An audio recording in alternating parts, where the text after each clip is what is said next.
Inspector General of the Police, distinguished ladies and gentlemen, it is my honor this afternoon to receive the new Inspector General of the Police subsequent to my nomination and Parliament having approved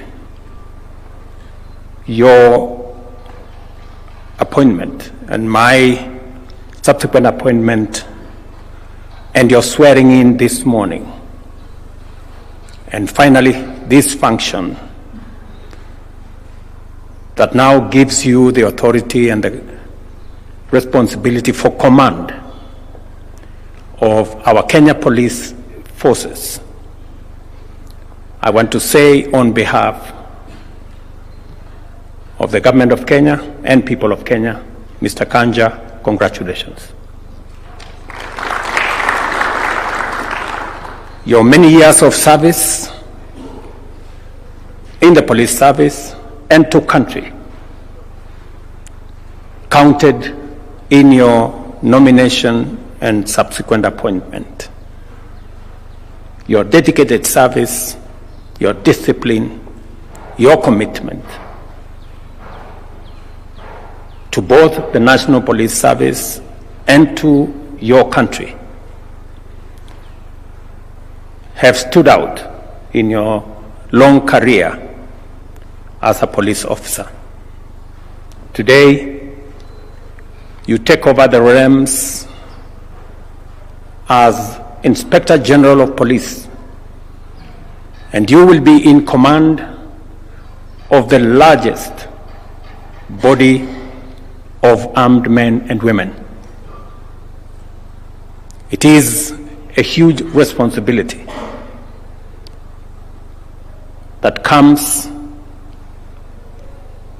with a measure of authority, but an equal measure of accountability.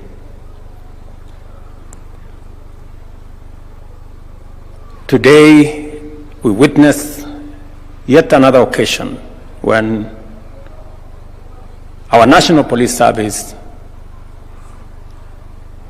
is granted a new commander.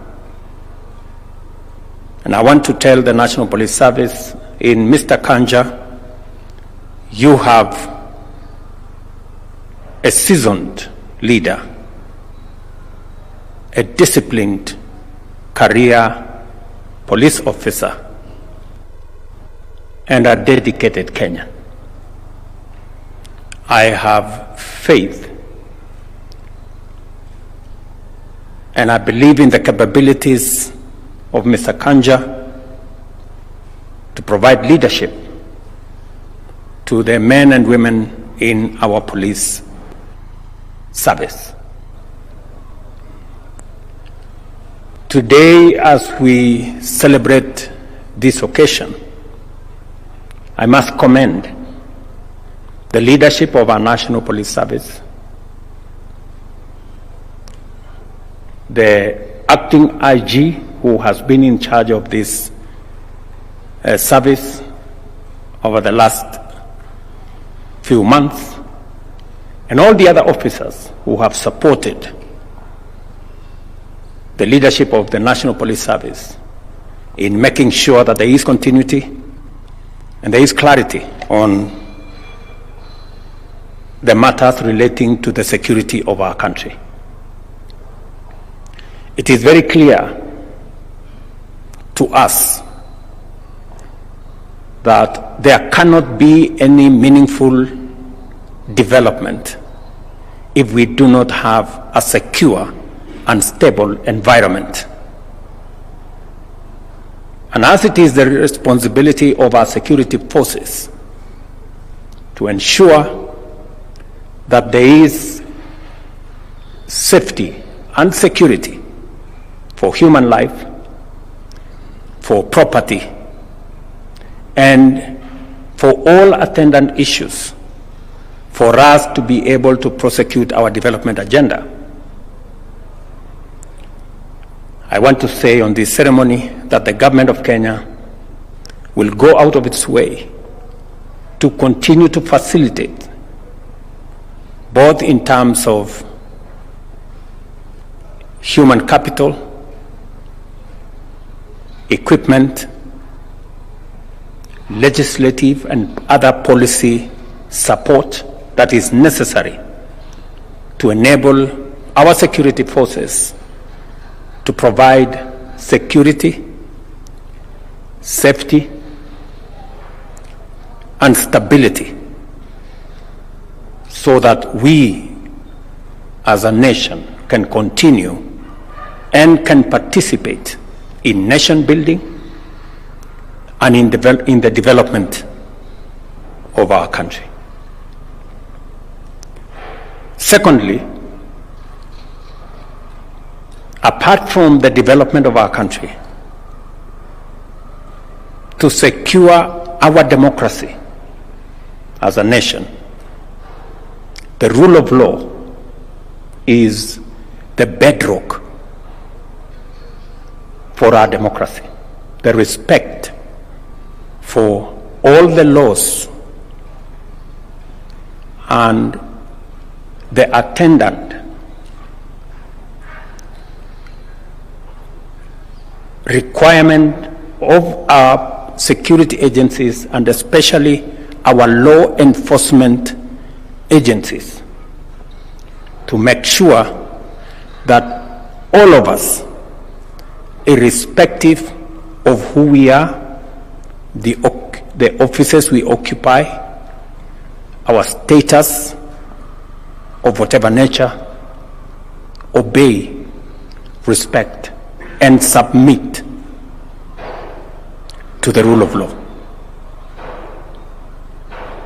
It is a cardinal principle for us to secure our democracy and to remain a stable, progressive nation. And therefore, I want to ask of all of us as Kenyans to support our security agencies as they secure our country, ensure safety of our children and of all our citizens, and in enforcing the rule of law as a basis of all of us being equal citizens of one country.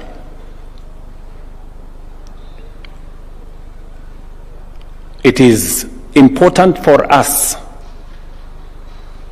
to remind ourselves that both security, safety, and stability of our country is important and necessary for our development and the progress, and that the rule of law is the bedrock of our democracy. And it calls on all of us to support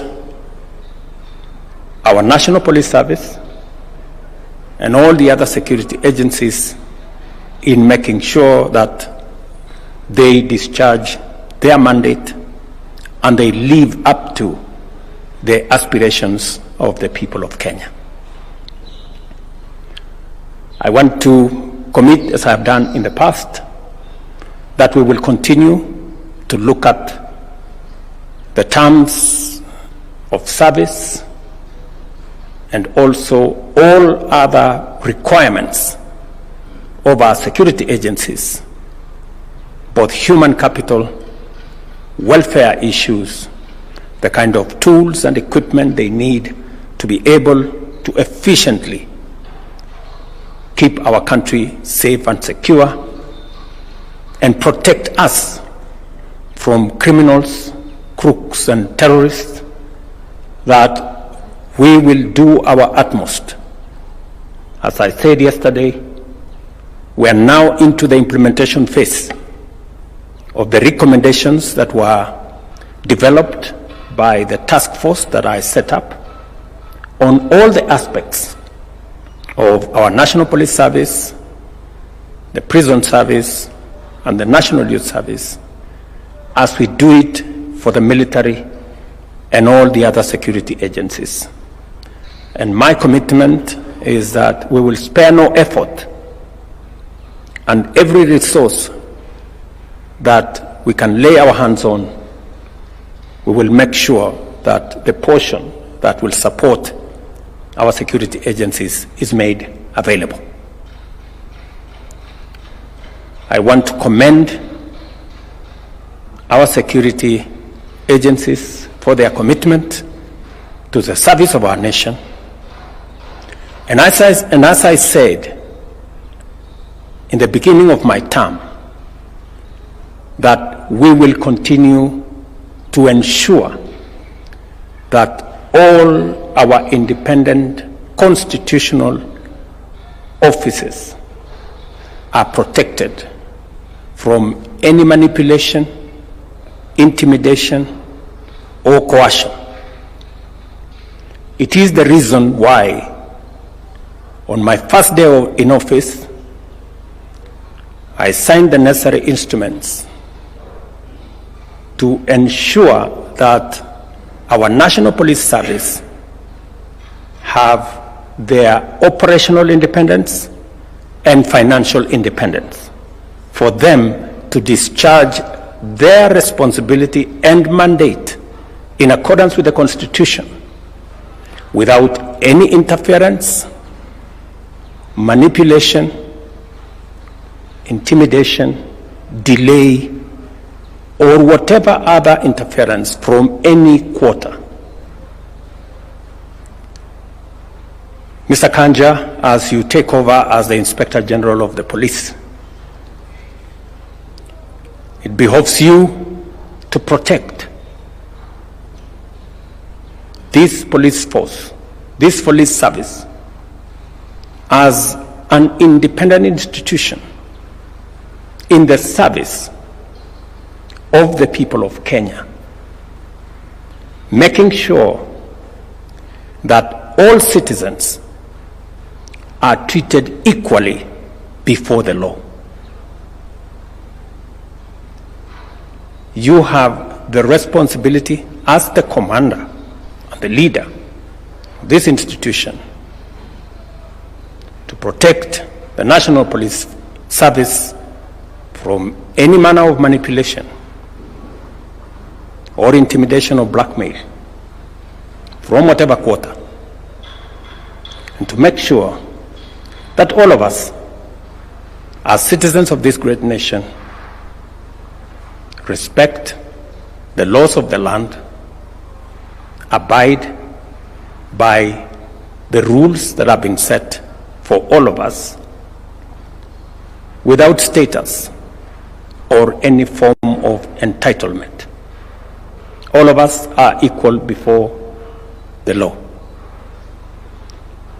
I want to ask all arms of government for us to work together in the service of the people of Kenya. Whatever capabilities we have, whatever authority we have, should be focused not on our own gratification, but in the service of the people of Kenya, who have given us the responsibility and the privilege to serve in the various positions and in the various offices that we serve in. So it is my very humble request to all arms of government to find common ground on all matters in a manner that will further the interest, the collective interest of the people of Kenya. To Mr. Kanja and your team, you have a very able team of commanders that will work with you.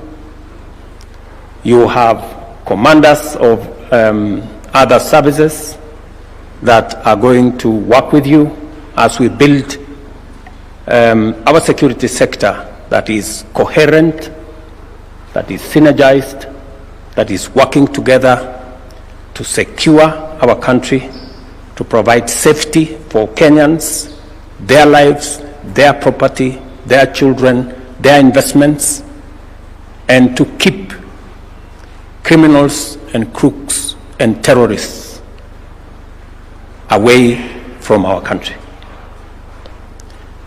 You will work with your colleagues in that space as we continuously look at how to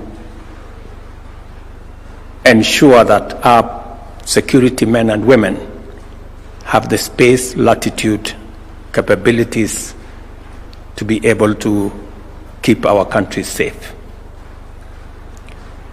I am very confident of your leadership capabilities, and I am very sure that I made the right decision.